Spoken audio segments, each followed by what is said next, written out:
A tener el nombramiento de los comités para este año, como también vamos a presentar un plan de trabajo y necesitamos reflexionar frente a lo que tiene que ver con la obra de Dios. Amén. Por lo general, los seres humanos, Dios nos ha regalado el tiempo, nos ha regalado la vida, y pudiéramos nosotros cuantificar cómo hemos distribuido, es decir, ese tiempo y nuestra vida. Y pudiéramos nosotros decir que el 70 o el 80% de nuestra vida y del tiempo muchas veces es invertido en nosotros mismos. Es decir, en nosotros mismos y para nosotros mismos, en nuestros sueños, en nuestros proyectos, en todo lo que compende a nosotros y a nuestra familia. Amén.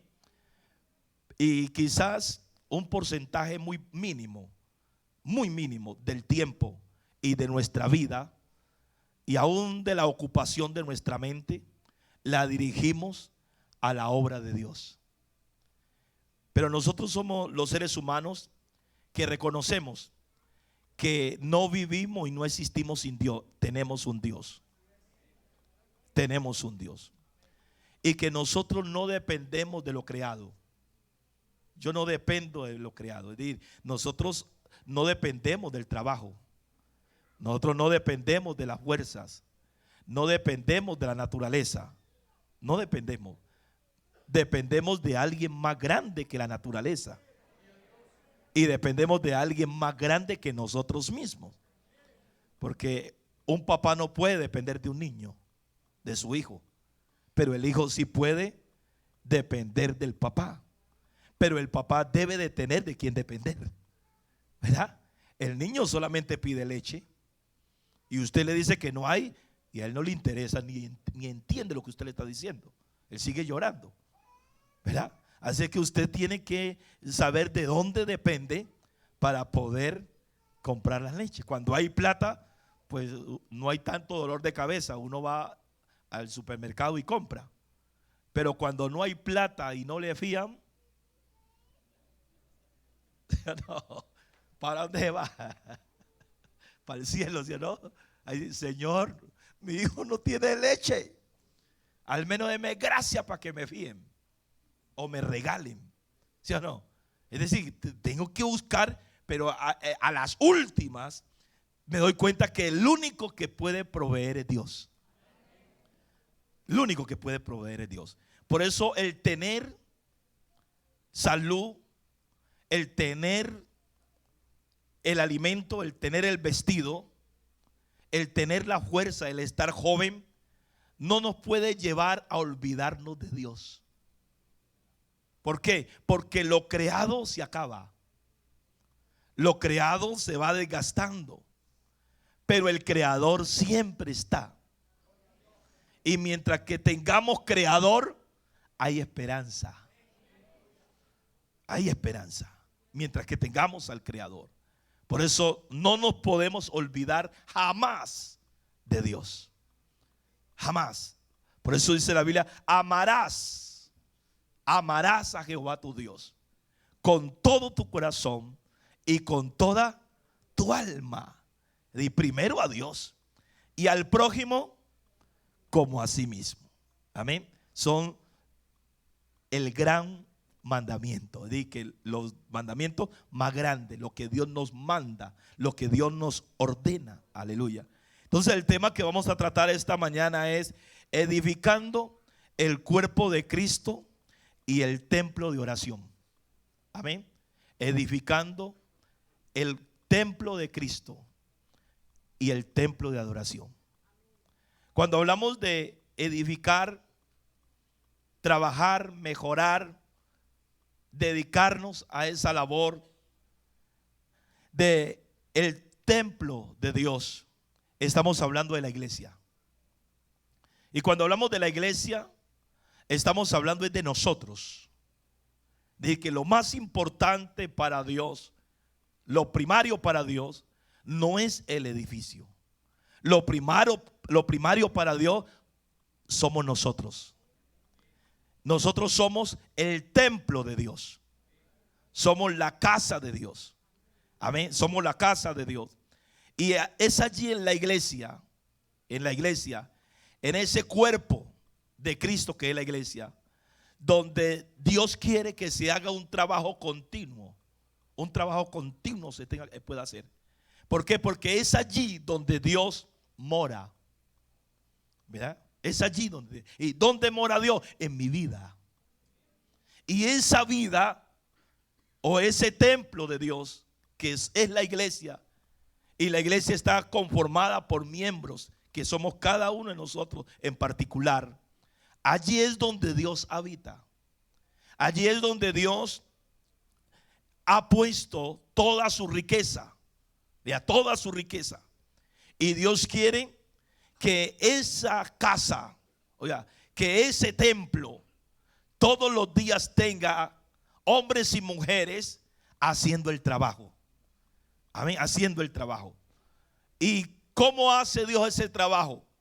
Él lo hace a través de las riquezas de Él mismo. Oiga, las riquezas de Él mismo, como son los dones, los ministerios que Él pone en cada miembro en particular. Amén. Demos la alabanza al Señor. E igualmente tenemos el templo de adoración. Mira, tenemos el templo, la casa de Dios, donde Él habita con todas sus riquezas espirituales, que es la iglesia. Que es la iglesia. Pero también tiene una casa, un templo, que es el templo de adoración. Entonces nosotros tenemos, es decir, una gran responsabilidad dada por Dios, porque nosotros existimos para la gloria de nuestro Hacedor, para la gloria de nuestro Creador. Amén. Y quien que tenga algo no se va a servir de ello. Si usted tiene algo y no le sirve a usted, pues usted dice, se le convierte en basura. ¿Sí o no? Y si tiene un corazón dadivoso, pues dice, bueno, a mí no me sirve. De pronto a otro le sirve. A otro le sirve. Pero si es bueno, usted espera que le sirva a usted.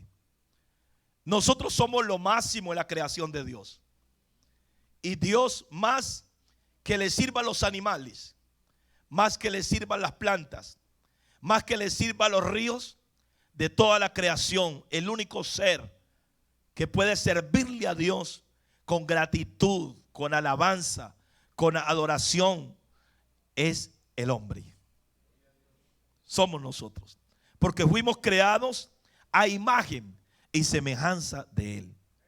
Y cuando hablamos de el templo, que es el edificio, entonces ahora sí ya hablamos de esta casa, ¿verdad?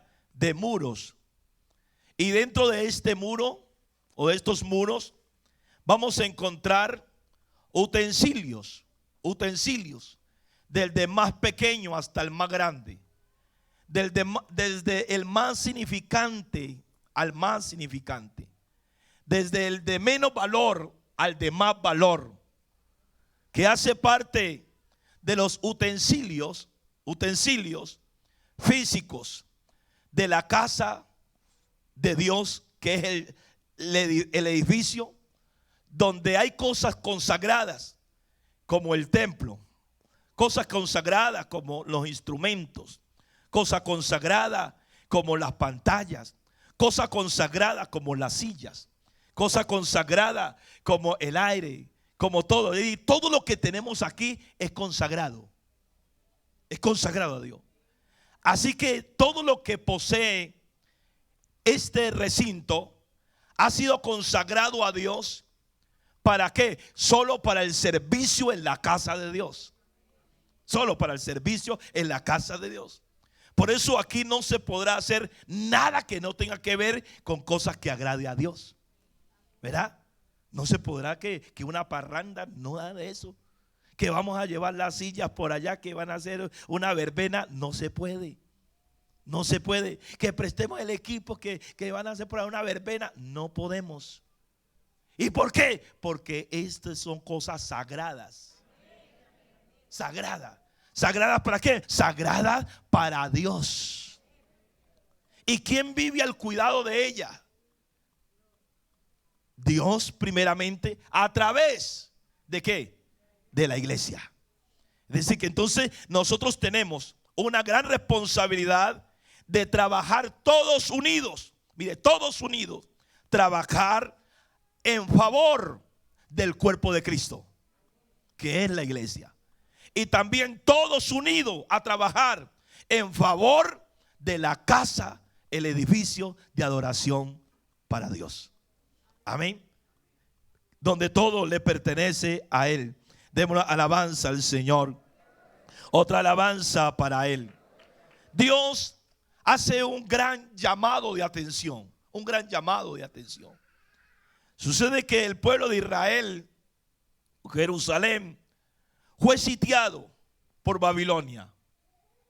Y al ser sitiado por Babilonia, fue puesto en ruina. Fue llevado el pueblo cautivo, convirtiéndolo en un esclavo. Y una de las grandes cosas que se destruyó en Jerusalén, no solamente se destruyeron las murallas de Jerusalén, ni tampoco las viviendas de las personas, de la familia, sino que también se destruyó algo sagrado que era la casa de Dios. Y no solamente en esta invasión destruyeron la casa de Dios, sino que también se llevaron los utensilios, los jarros del servicio, todo de lo más mínimo que había y de valor, porque era de oro.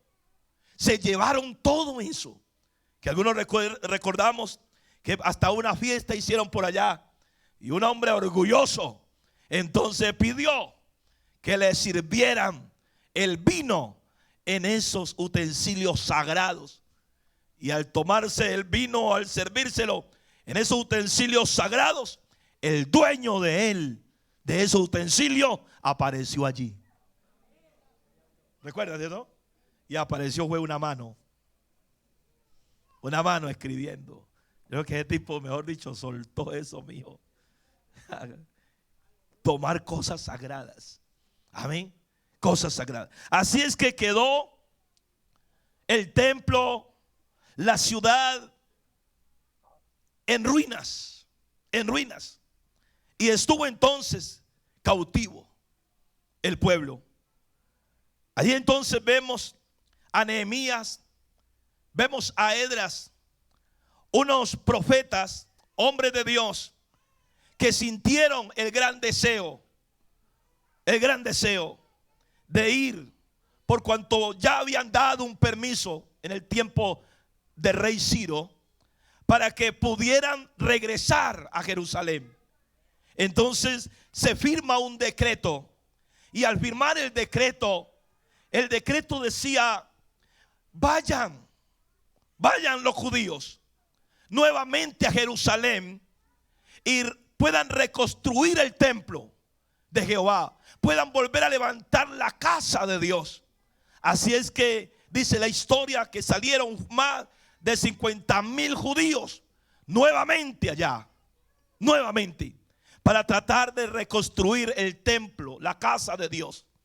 Pero al reconstruir la casa de Dios, eso iba a darle garantía al resto del pueblo. Primero, que si construían la casa de Dios, no solamente el edificio físico, sino también lo espiritual, eso le iba a dar una garantía de la victoria, y que iban otra vez a volver a crecer, a reverdecer y a ser no lo que eran, sino más de lo que eran. Porque es que el Dios de la iglesia, el Dios de Israel, es el Dios que no depende de los fracasos. Es el Dios que si hay un fracaso, para Él es nada, porque Él levanta a los muertos. Es el único que sabe multiplicar por cero y no le da cero. Es el único que de la nada hace las cosas. Es el único que no anda la carrera. Es el único que nunca llega tarde a ninguna parte, que siempre cuando llega en la hora oportuna, y aunque le digan si hubiera venido antes, nuestro hermano no hubiera muerto, él le dijo: no he venido tarde, no importa que hiera, solamente quiten el obstáculo, quiten la piedra. y le dijo a Lázaro: levántate, levántate. Así es que entonces el pensar en la casa de Dios, por eso Dios, no le, mire que ni siquiera le dijo: vaya, hagan casa para usted. No, dijo: vayan y restauren la casa de Jehová. Vaya y restauren la casa de Jehová. Así que se fueron. Al ellos irse, la Biblia nos muestra en el libro de Nehemías, Esdras, cómo empezó el trabajo, ¿verdad? Cómo empezó, y comenzaron primeramente a restaurar la adoración. ¿Por qué? Porque allá en Babilonia estaban dispersos, pero al volverse a ver juntos, entonces volver a restaurar la adoración para Dios, animándose el uno al otro, recordando las crónicas el uno para con el otro, recordando la historia, recordando las promesas, recordando las cosas de Dios, y volver a reconstruir interiormente ese vigor, reconstruir interiormente esa mirada, ese amor, no solamente por la casa física de Dios, sino por la casa espiritual de Dios. ¿Para qué? Para poder asegurar un bienestar. Pero ¿qué pasó? Ellos comenzaron a levantar los cimientos. Comenzaron a levantar entonces lo que era la cimentación del templo. Pero sucede que tenían alrededor, es decir, los samaritanos, pueblos contrarios, los cuales se comenzaron a oponer, y gente que se oponía a la reconstrucción del templo, como también a la reconstrucción del culto para Dios.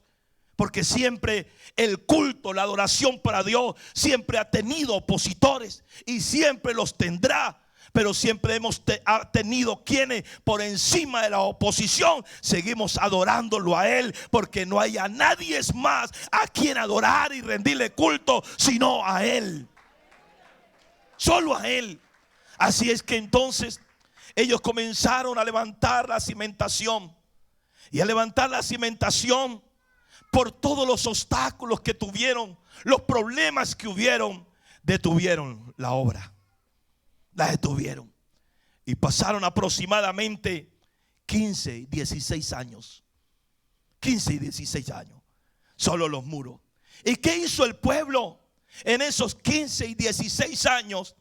Se dedicó a trabajar para ellos.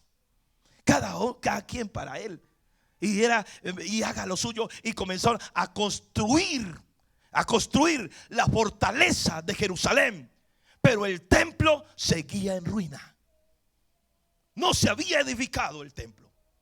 Entonces allí, cuando Dios llama a este profeta, al profeta Ageo, y le dice: yo quiero que vayas a Jerusalén y quiero que hables al pueblo. Sucede que el pueblo, usted lee allí, sucede que el pueblo estaba viviendo una crisis. Estaba viviendo una crisis. Por eso dice que ellos trabajaban duro, les pagaban el salario, y cuando trabajaban y les pagaban el salario, lo echaban al bolsillo, pero dice que era como echarlo en saco roto. En saco roto, y no tenían.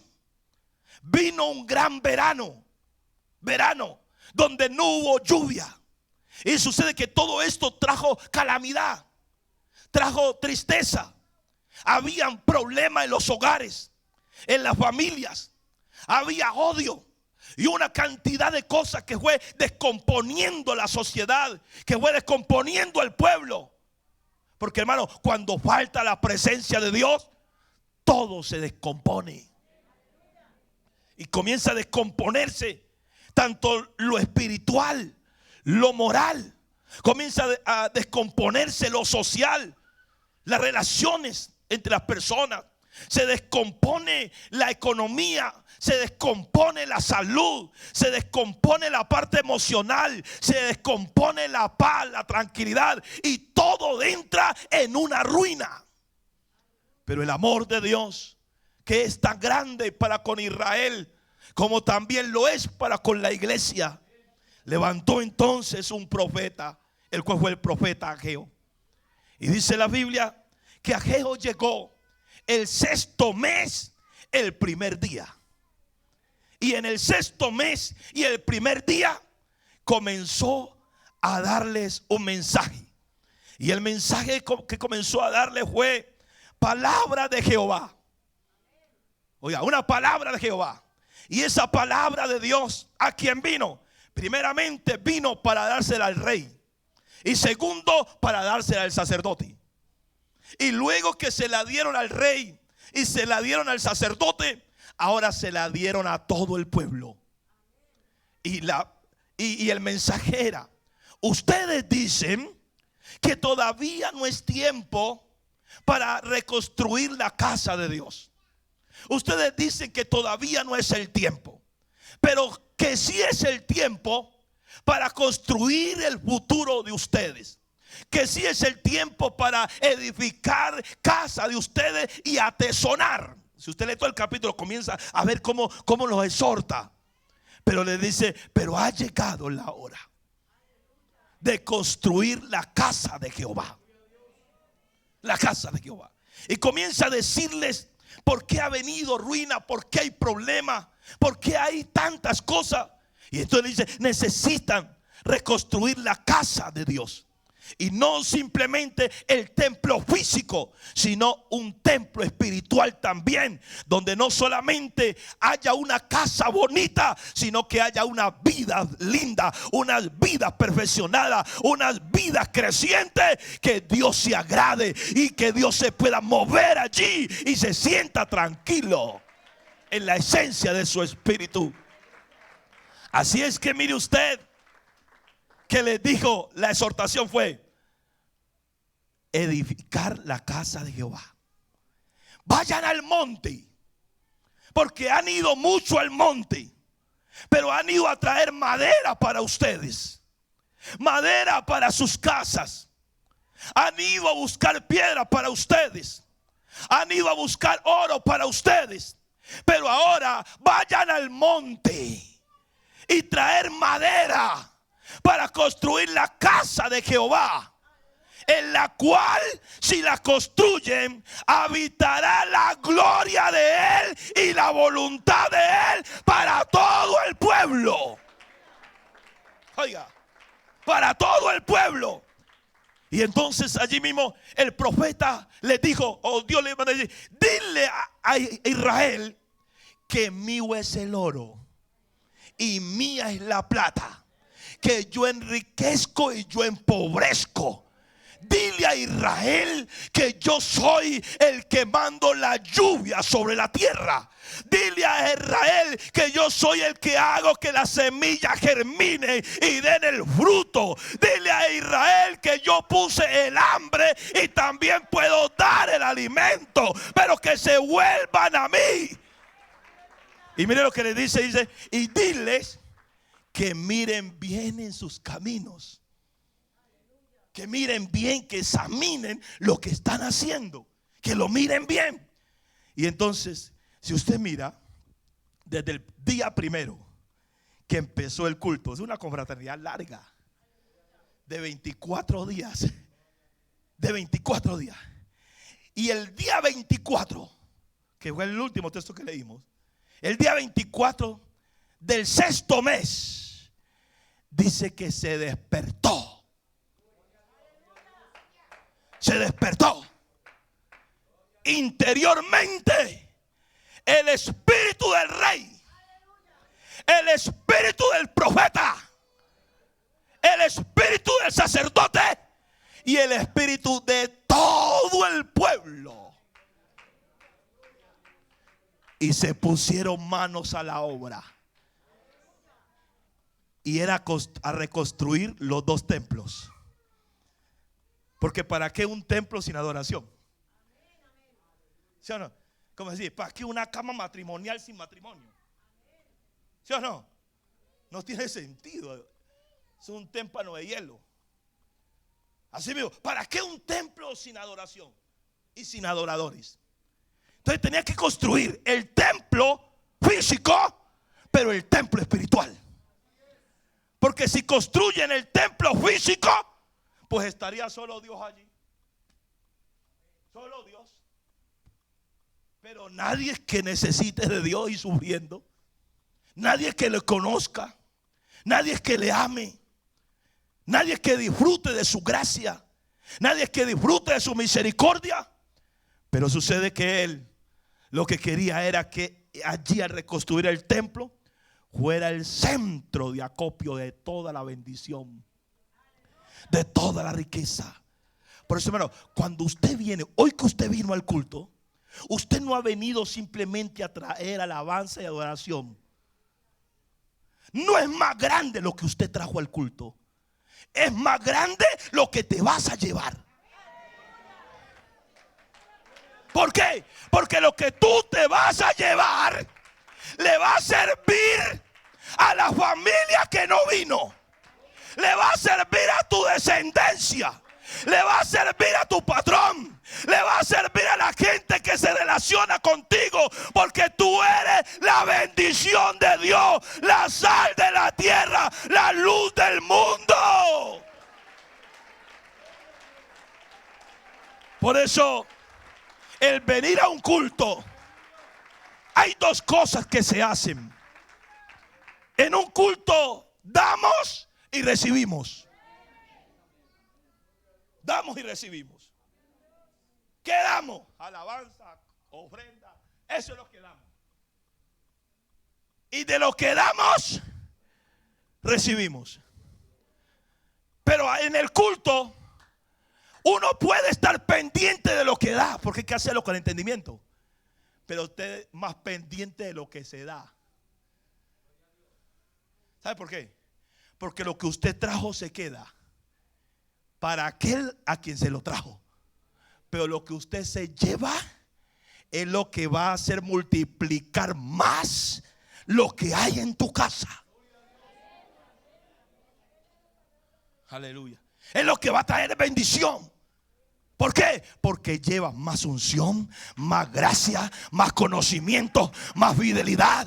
Llevas más de Dios.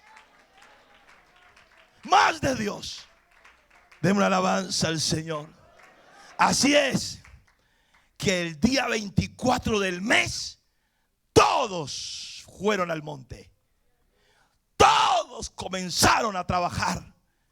Y cuando hacía 16 años que estaba detenida la obra de Dios, el templo, tanto físico como también espiritual, en 4 años, 4 años, levantaron la casa de Jehová y trabajaron duro.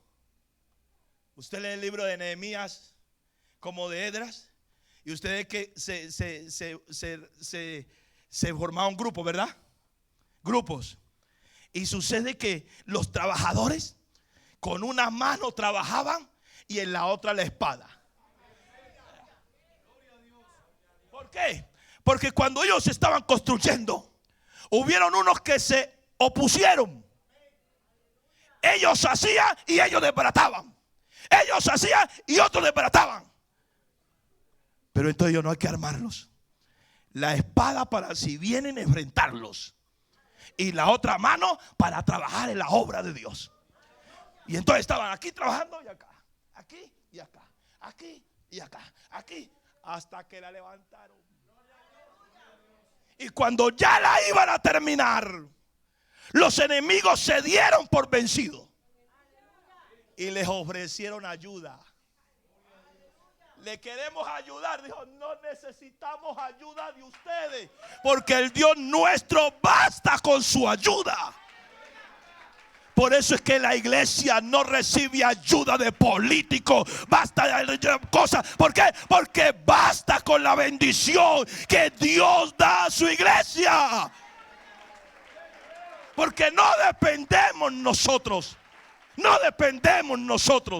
de lo creado. Hermano, la gente más rica, aunque no le guste al diablo, pero la gente más rica en la tierra son los verdaderos cristianos. ¿No lo escuchó? Vuelvo a repetirlo. La gente más rica en la tierra son los verdaderos cristianos. Y le voy a decir por qué. Porque los ricos del mundo solo tienen plata, papel, carro y ladrillos pegados con cemento y oro que no es de ellos. Que todo eso es lo creado. Que los terremotos lo acaban, la muerte lo acaba. Pero nosotros, aunque tengamos poco de lo creado, tenemos al Creador, el Dios Todopoderoso. Tenemos al Dios Todopoderoso. Anoche estábamos escuchando un hermoso mensaje acerca de los tesoros. ¿Sí o no? Acerca de los tesoros. Hermano, el tesoro que la iglesia tiene, esto no es oro, es el dueño del oro. Esto no es perlas, tenemos al dueño de las piedras preciosas.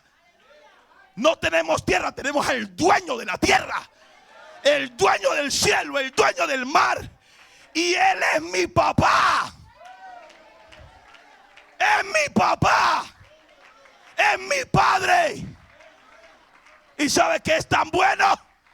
Que me dijo: si todos los planetas se acaban, porque lo voy a acabar, yo voy pues a preparar un lugar para que donde yo esté, ustedes también estén. Usted no se pone contento, usted no siente gozo. Saber que nosotros no dependemos de lo creado, dependemos del Creador. Nosotros no dependemos de tubito, nosotros no dependemos de agua por tubo, nosotros dependemos de la fuente inagotable, que el verano no lo agota, el verano no le afecta a Él, los problemas tampoco, la parte climática, la guerra, nada le afecta.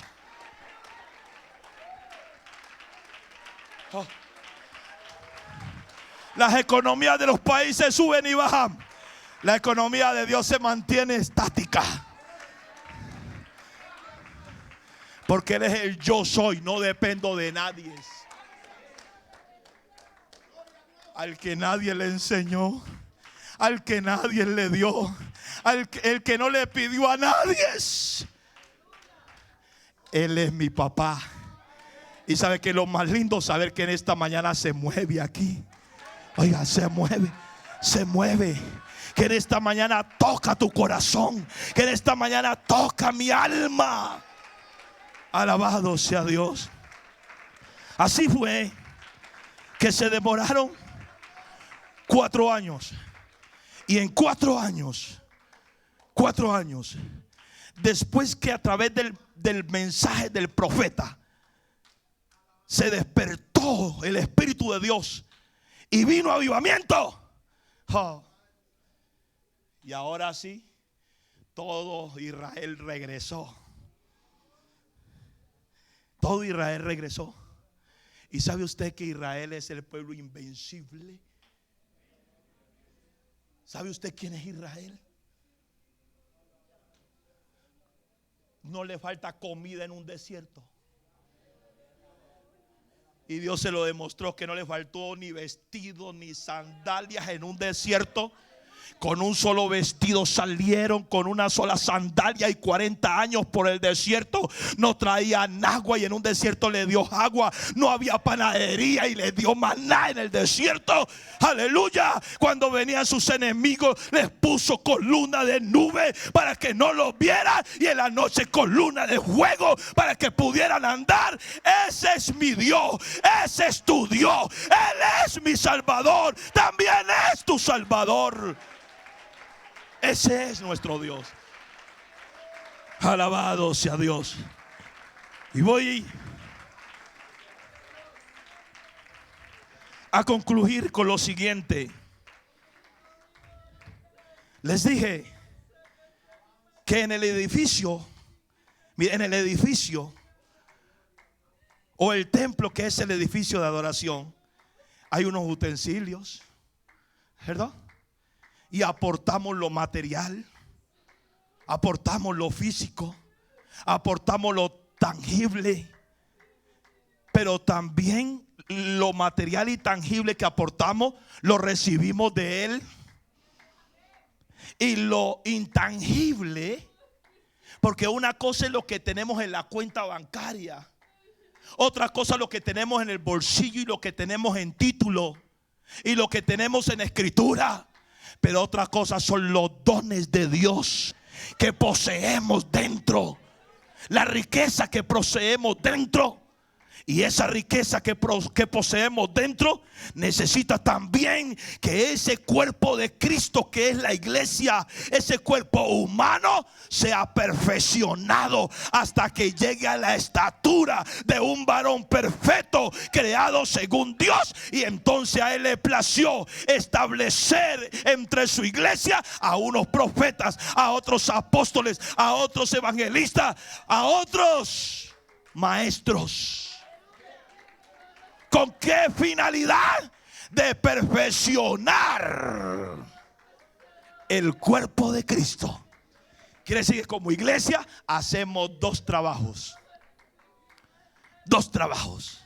a favor de la obra de Dios.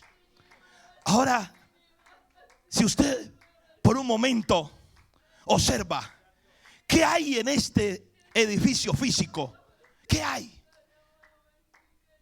Que le pertenece a Dios, que ha sido consagrado a Dios y ha sido hecho, ha sido construido y administrado por su propia iglesia.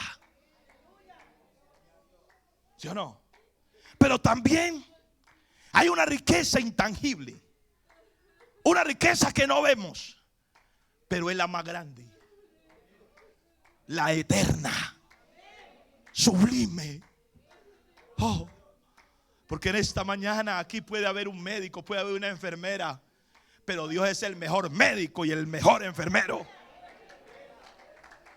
En esta mañana aquí puede haber psicólogos, pero Él es el mejor psicólogo que trabaja la psiqui.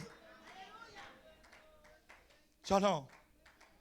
Puede haber un abogado, pero Él es el mejor abogado. Porque a Él, después de que Él se proponga, nadie se va al infierno. Después que quiera, apenas necesita que diga: Señor, maté, robé, maté a mi mamá, blasfemé, pero quiero ser salvo. Oh, venga para acá, mi hijo. Lo único que necesita es clamar, aunque sea el más indigno, que es el abogado de los abogados. Y cuando lo agarra, ¿usted no hizo que en la corte a veces condenan a alguien o lo liberan y lo soltaron y al rato lo vuelven a coger?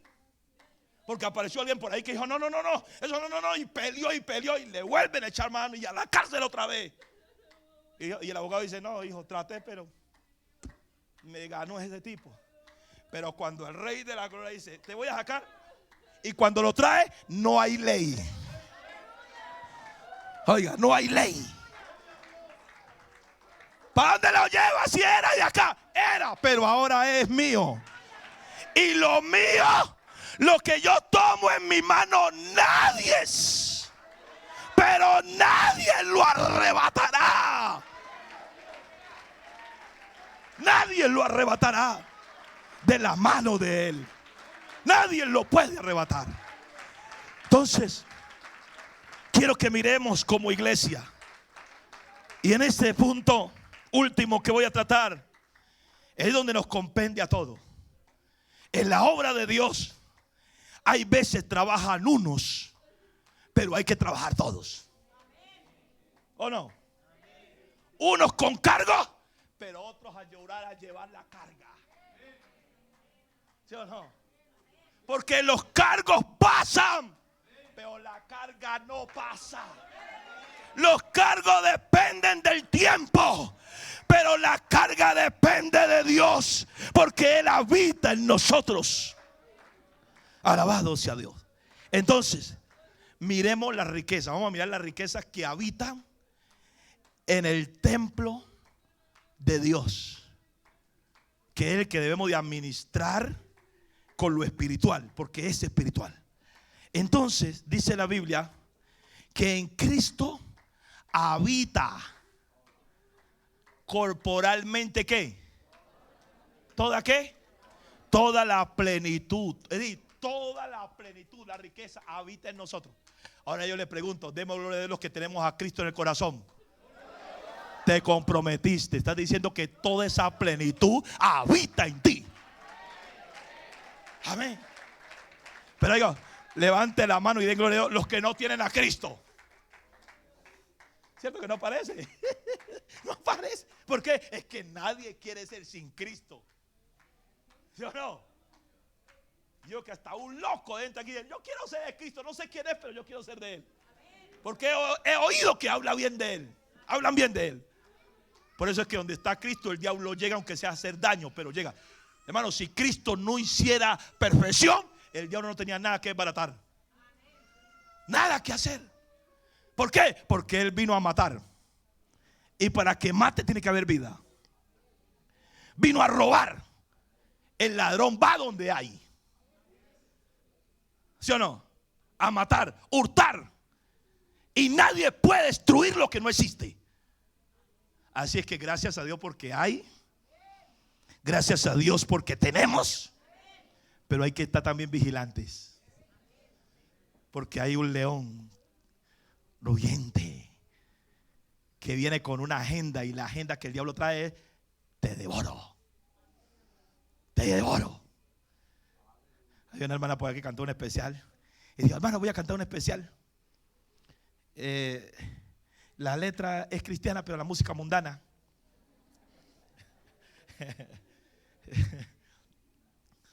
Entonces empieza y que: Señor, ¿cómo que? Yo me arropo, ¿qué? Cristo, ayúdame pues. Pero ustedes no, ¿qué? Cristo, yo me acuesto tranquila, me ropo a pie a cabeza y el diablo me destapa. Cristo, yo me acuesto tranquilo, me arropo pie a cabeza y el diablo me destapa. ¿Qué será lo que quiere el diablo? Devorarme. ¿Qué será lo que quiere el diablo? Devorarme. Bueno, y cantó su especial. Dé una alabanza al Señor. Otra alabanza para Él. Entonces, en la iglesia, Dios por el Espíritu Santo, el Espíritu Santo ha guardado, ha depositado 9 virtudes del Espíritu Santo. 9 frutos del Espíritu Santo.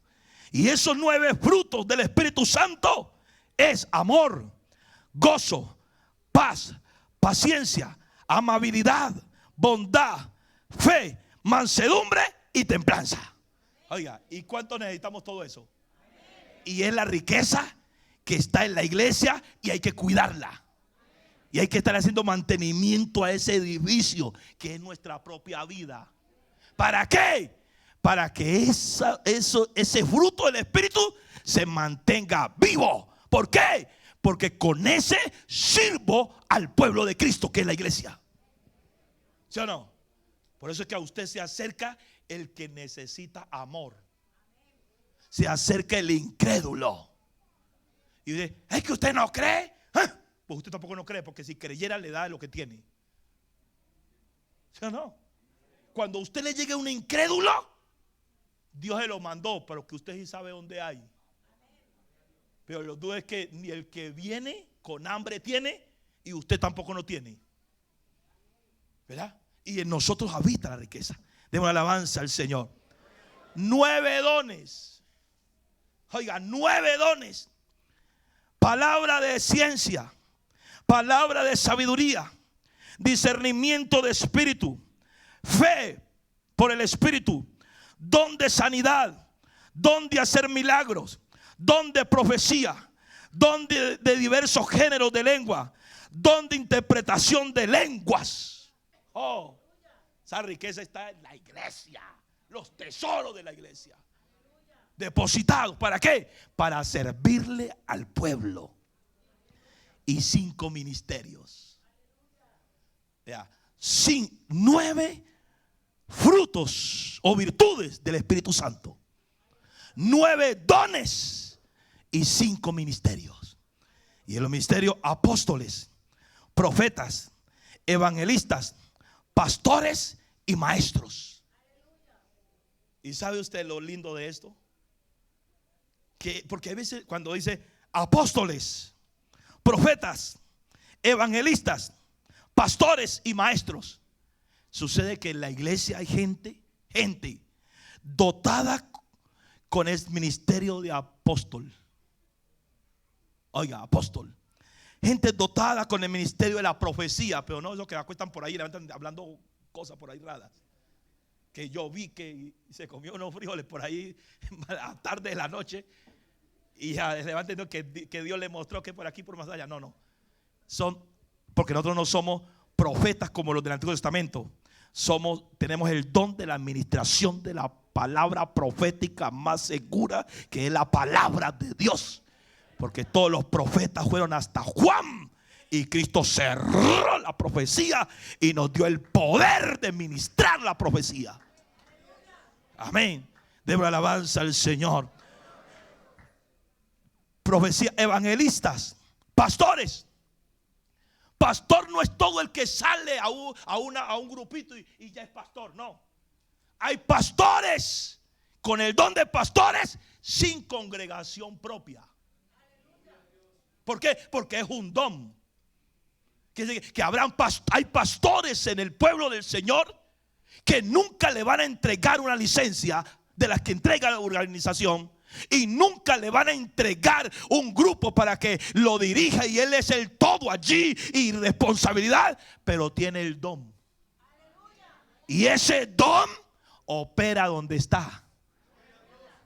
Y ese don, aunque sea don que tiene de pastor, don de maestro, don de profeta, don de evangelista, puede ser que le pongan el título pastor, pero puede ser que no es pastor. Porque hay gente que es maestro, pero no es pastor. Hay gente que es evangelista, gana gente, pero no atiende a nadie. Dice, no tengo tiempo ahora. Ay, no moleste. Porque es que ser pastor es otra cosa.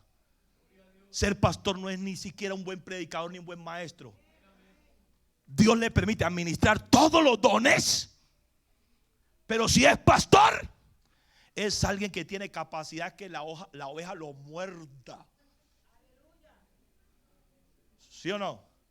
Tiene capacidad para echarse la perniquera al hombre y llévenla aquí y le va dando patas y ya con ella, porque la lleva es para el médico.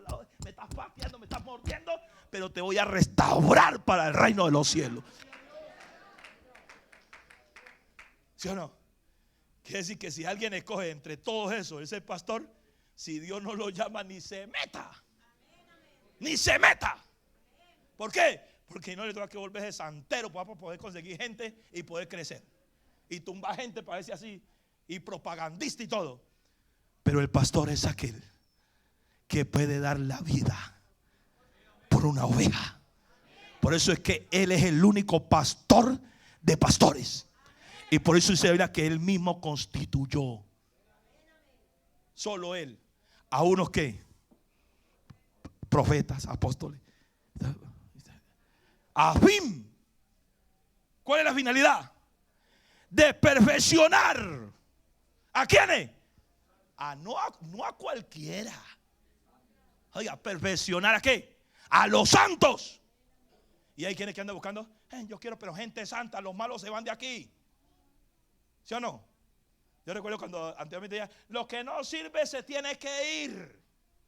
Yo recuerdo que a veces la plataforma se lanzaban los mensajes, lo que aquí no sirve se tiene que ir. Y Cristo dice, lo que no sirva, venga a mí. ¿Por qué? Porque yo lo que no sirve lo hago servir. Yo vine a buscar y a salvar lo que no servía. Porque de lo más vil y menospreciado del mundo escogió él para avergonzar a los sabios de la tierra.